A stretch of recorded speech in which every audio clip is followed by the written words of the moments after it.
Dear countrymen, I've been quiet for some time now, and many people have been asking me where the country is heading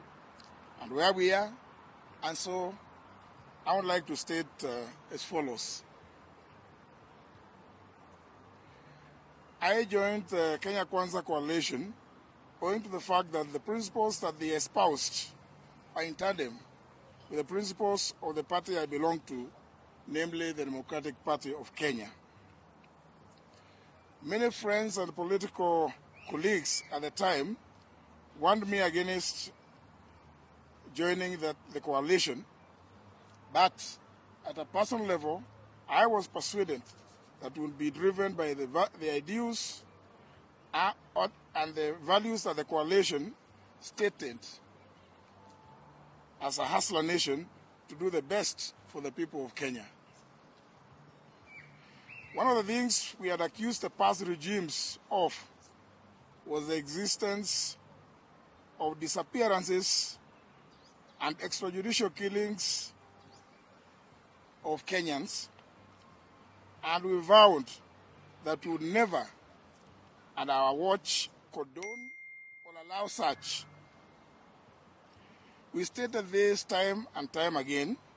in the lead up to the last general election. Today, there has been a number of abductions and in some cases unexplained deaths since the Gen Z revolts of June last year. And it is unfortunate as most of the people being abducted and or killed are our youth, leaving the parents, relatives, and friends, other family members in a state of confusion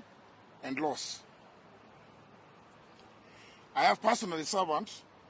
as my son was abducted and disappeared, and I was not sure whether he was alive or dead,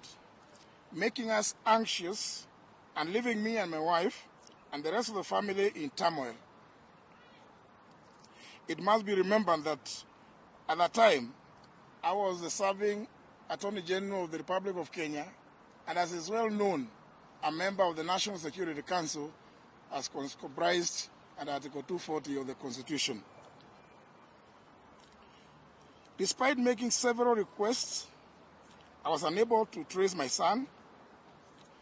and I made demands to all the levels of the security apparatus of the country. Now, more than 6 months later, after that ordeal and the release of my son by unknown forces, he has not been charged with any offense, and the government at all levels has not been able to give me any explanation or reasons as to his abduction by hooded armed gangsters.